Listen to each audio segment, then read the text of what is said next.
A warm welcome to this edition of Eye on Gauteng. June is Youth Month in South Africa, where the battles and achievements of the youth during the country's turbulent past are brought into the spotlight. The Gauteng Provincial Government hosted a number of events designed to inspire, empower and educate the city region's youth of today.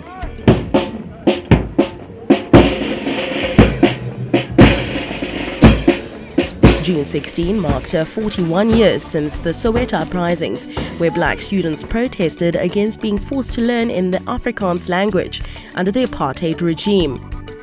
Today, it's a public holiday commemorating those that took a stand and some of whom lost their lives.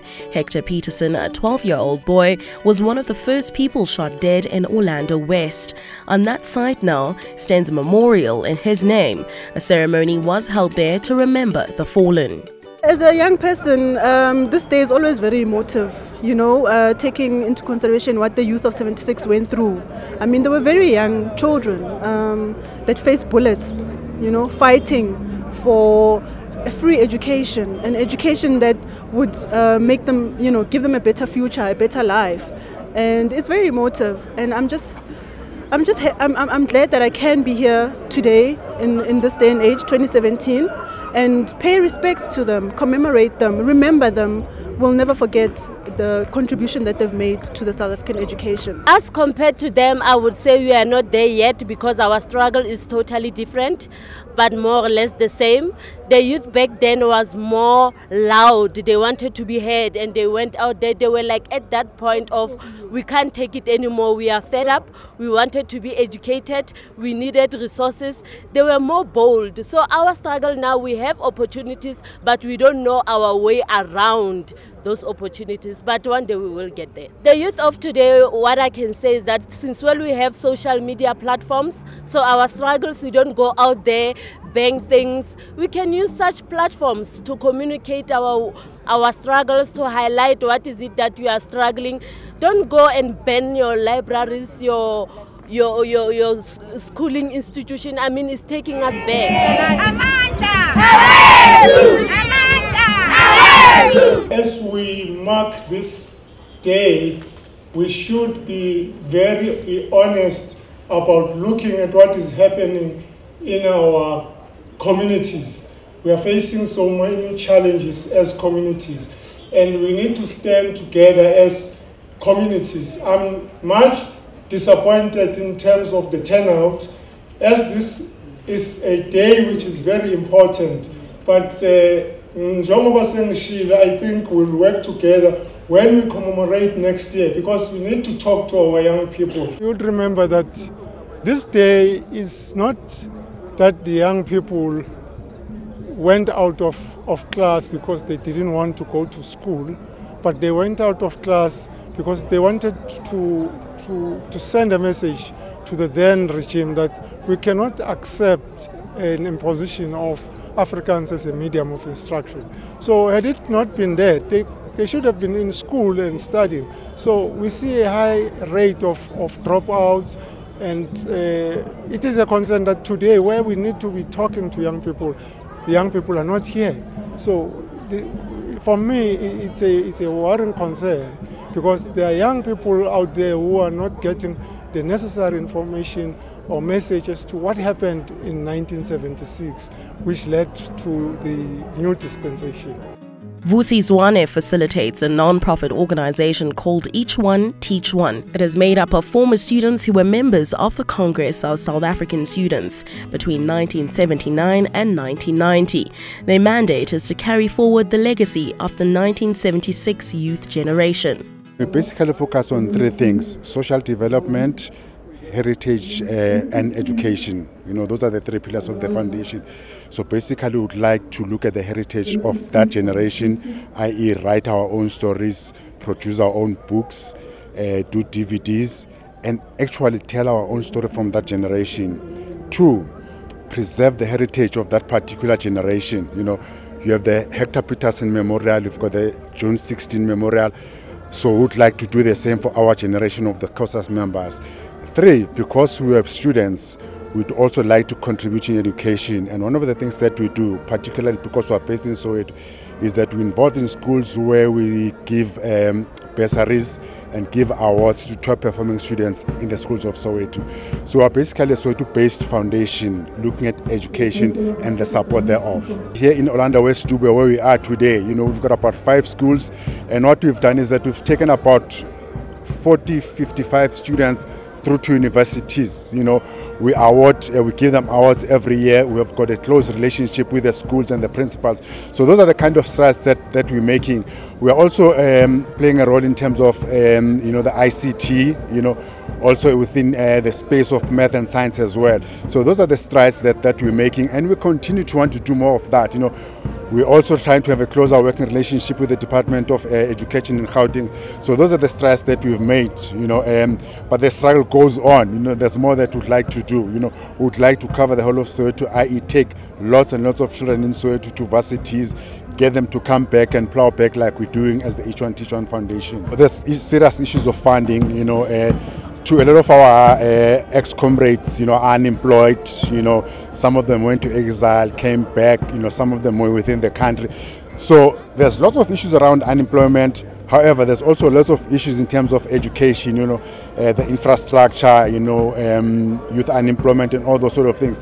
So our main challenge is issues of funding, because we'd like to see a lot of our comrades, old ex-comrades, rehabilitated, i.e. given skills, be they technical skills or whatever skills. So those are the main challenges that we have. The third Gauteng Career Jobs and Entrepreneurship Expo took place under the theme A Season of Hope for Gauteng Youth. Premier David Makura, accompanied by his Executive Council and private sector partners, relaunched. Today here at NASREC, we're coming together to focus our collective intellect, energies and resources on the specific problems of the youth, the current generation of youth in our country. And that specific problem is the stubborn nature of youth unemployment, which in many respects has led to the significant marginalization of large sections of the population of our province. Gauteng is a youthful province. Any problem that affects the youth is not a youth problem, it's a Gauteng problem.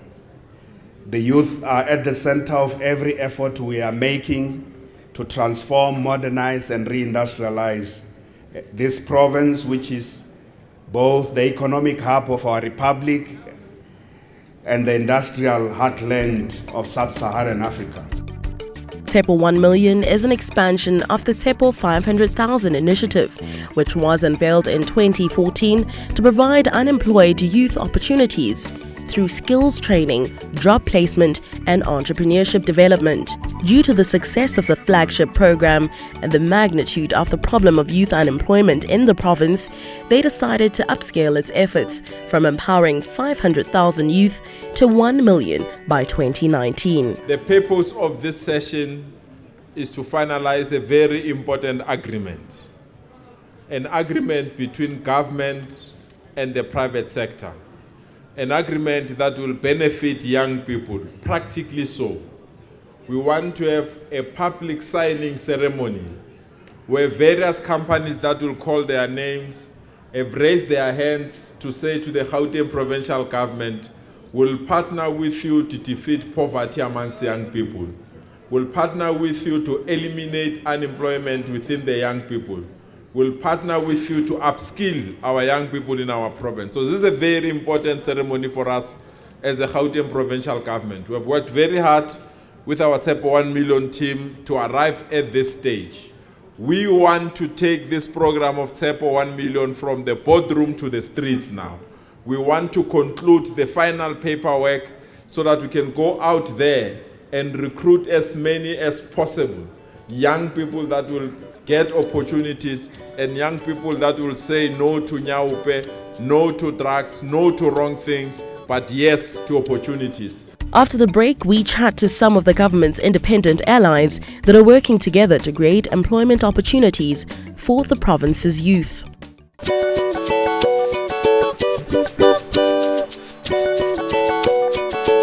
South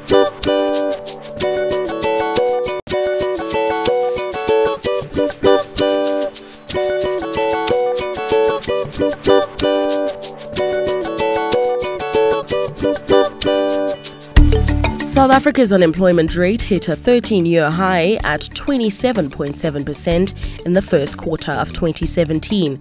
The youth unemployment rate rose by 1.6 percentage points to 38.6%. A number of key partnerships were created between government and private organizations at this year's Gauteng Career, Jobs and Entrepreneurship Expo in order to catalyze job creation in the province. The CNBC Africa team chatted to some of those involved. Harambee is a youth employment accelerator which has been operating since 2011. Harambee Youth Employment Accelerator is effectively a labour market change agency. We're trying to connect young people who are unemployed, who have been excluded from the economy, to opportunities that exist in the formal or the informal economy. Since our existence, we've managed to place over 35,000 unemployed young people who have been excluded from the formal economy into jobs with over 350 different employers in the private sector. Harambee is demand driven. So it first has to come from client to say that we're looking for a particular number of young people into a particular opportunity. So then I will go into the catchment areas for that particular opportunity and basically liaise with different stakeholders in that community. It can be from councillors to CBOs, which is community-based organizations, or churches, or any individual that is connected to the youth one way or the other. And then we usually would gather them, brief them about what we are and what we do and how we can assist them into bringing them closer to being employed. Then from there we would invite them either to our centers or we would come back to assess in their very own communities, because we know the struggles of transport and finances to looking for employment. So we try to make it easy by actually doing everything in the communities. In Gauteng alone, I mean the unemployment rate is quite high. So you can imagine that when we go to disadvantaged communities, reception is pretty good. Young people are looking for opportunities. It's just that perhaps there's challenges in how to do it and how to find and where to look and how to look. So Harambee brings that information right at that doorsteps to let them know how to look for a job, where to look for a job, and exactly what are the chances in the world of work, where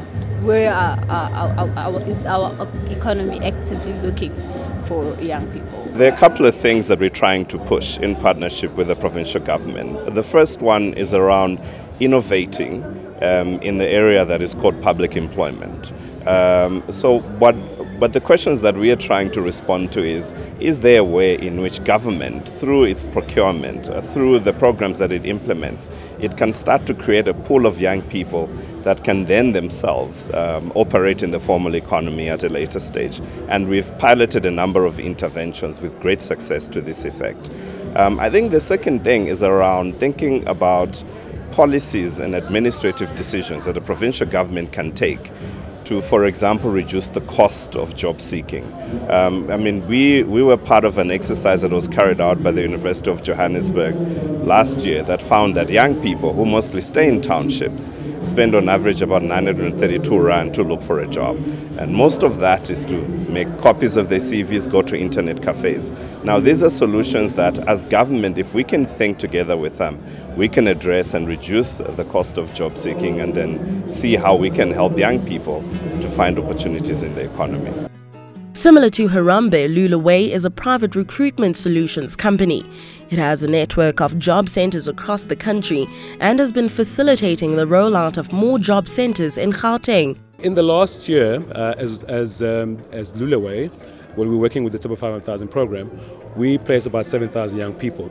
So that went up, I think, from 2015 from 4,000 to 7,000. So there is a bit of traction where that's concerned. You must remember that the Double 1 Million program is not just Lulaway involved. So we're not involved in the program as yet for the Double 1 Million, but we were involved in the Double 500,000 program. So you have a myriad of other players that are assisting the government in terms of trying to put 1 million young people into work by 2019. I know it's a very big task, but I think that it's a task that people like us do have the capability to actually try and assist them. It's a big task, but Gauteng government is quite ambitious. What needs to be done is the interaction between government, and employers with the private sector is very, very crucial. The unemployment issues in this country aren't just about the responsibility, not just government responsibility. The private sector has to make these investments to ensure that we can absorb more people into the workspace. So we have a lot of relationships with the private sector currently, and it's helping us to be able to say government has come to the party somewhat. I think that you should do your bit. So I think that more involvement in the private sector, and I think that us, Lulawe, we are demonstrating that by really engaging them on a daily basis. I mean, we have people on the ground every day that are talking to employers on the ground, telling them about the availability of young people for work in terms of we have been able to create this information that is credible enough for them to make decisions about whether to employ the young people or not. So I think that we've had some mild successes, and I think that for the Step 1 Million program, very, very big task in front of them. But essentially the private sector must come to the party, because I think that even though we're creating some employment, a lot of people are also losing jobs. So it's a very, very hard thing. This week, the Gauteng Government's social clusters presented their individual budget vote speeches, highlighting exactly how they plan on using their money. CNBC Africa's Rofua Mazena spoke to some of them.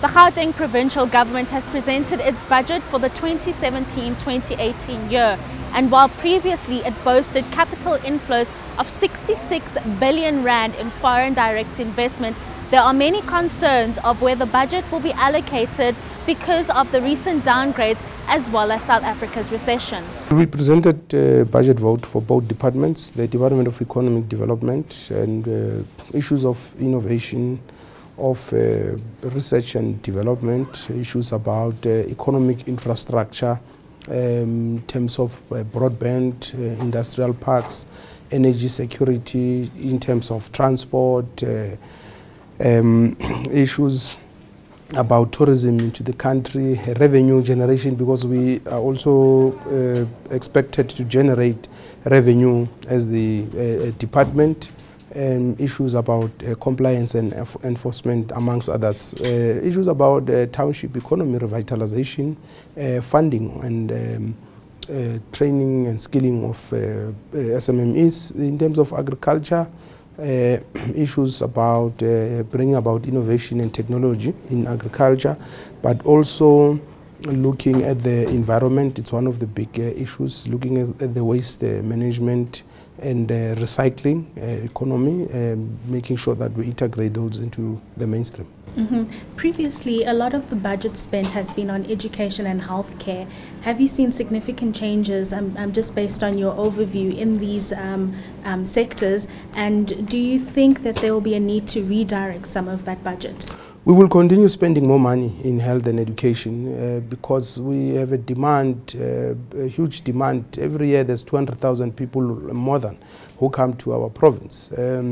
And we have seen significant improvements in our education system. For instance, if you look at the quality of our matric results in terms of the number of learners that qualify to go to university has increased significantly. You look at the numbers of learners who are doing maths and science, it's increasing significantly. You look at the innovation we have introduced in terms of the classrooms of the future and utilizing technology there. We've done a lot of good work. You look at our health, we've significantly increased in terms of management, in terms of dealing with issues of shortages of medication and a whole range of issues which I think the MEC of Health will be dealing with. It doesn't mean that there won't be challenges. There will always be challenges, and it is those challenges that necessitate that we must invest more because if we're to deal with economic issues, it can't be in isolation from issues of skills development,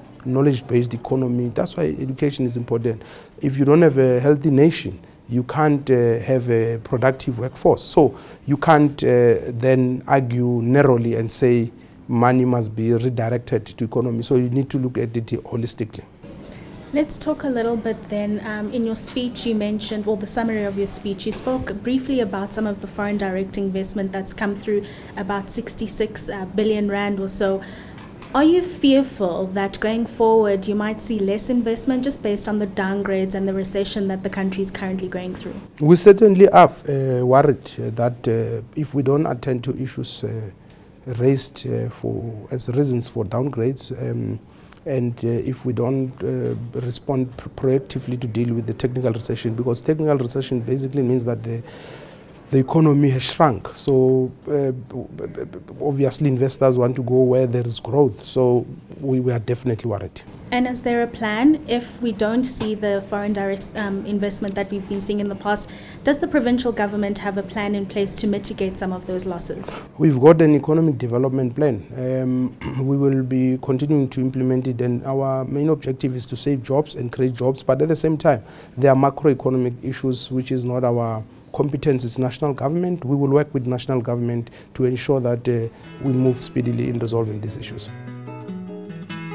Earlier this year, Gauteng MEC for Infrastructure Development, Jacob Mamabolo, said that his department would spend 41 billion rand over the next 3 years. He explained some of the milestones achieved so far. The Department of Infrastructure Development in our province of Gauteng has made good progress, has actually made qualitative advances in resolving the problems that have been acknowledged internationally to be affecting the economic performance of the build and construction sector of our economy. And these problems include the following. The fact that in the built and environment sector, we have got projects that get delayed, thereby holding lives of people back, in the sense that when a project like a school, a clinic is delayed, it is lives of people that are affected, including those that get job opportunities on the construction projects that we do. So a delayed project is actually delayed lives of people. We have got a big problem of quality, and as you would know, we just had a very terrible experience where in the UK, people were affected by a building that burned, and there's now an investigation about non-compliance with building standards. The other issue right here in our country, we've seen what non-compliance can do, the collapse of the roof at Charlotte Maxeke, and placing lives of people again at risk. There are issues of budgets where budgets in construction continue to increase. We have seen this with the 2010 Soccer World Cup. It continues to happen, that costs escalate with our projects. So with these three issues, we had to find a way in which we could address them. And I'm very much pleased that we have made immense progress. Firstly, the critical and most important milestone for me is we have introduced a monitoring, oversight, and compliance tool, which we have unveiled in the House today. And that tool, we call it the Project Readiness Matrix. What that tool does is it will help, firstly, to make sure that the people in Gauteng province, when we set targets for our province, our projects, they will know beyond any doubt what are the timelines. And if those timelines for some reason have to be changed, the answers will be very clear. The people will now know where are these projects, when are we going to deliver assets in their communities, because the Project Readiness Matrix clears the bottlenecks, the delays, the bureaucracy, the red tape in the project pipeline. So with the Project Readiness Matrix as a tool of efficiency, we are now able to make sure that all the challenges that we have had, particularly of communicating with the people, quality data, appropriate and prompt information, that issue is now resolved. One of the biggest challenges we have is the fact that Treasury allocate money to the department, and most of this money goes to waste. We waste money in the sense that we spend it on things that have not been properly planned. And currently, with the poor performance of our economy, the low tax base, the problems of the economy generally, we're going to experience low revenue streams into the tax base and to fund projects because of the difficulties we have. However, There's much improvement that can be made to solve that problem through making sure that every rand we spend on infrastructure goes to where it's supposed to go to. So there are a lot of inefficiencies and waste in spending, and with the project readiness metrics, we are clearing that. There's another tool that we have launched today, which we call it the Construction Site Management Toolkit. What we have experienced, particularly with the collapse of the roof at Charlotte Maxeke, is that our officials, who are project managers, were not managing construction sites properly. They were managing them in a very casual way, in an informal way. And now we have introduced a toolkit to manage construction sites, because there are a lot of activities that happen on site. And that, again, is going to improve time, quality, and cost. That's all for this month's episode. Stay in touch with us at cnbcafrica.com or on Twitter using the hashtag #IronGauteng.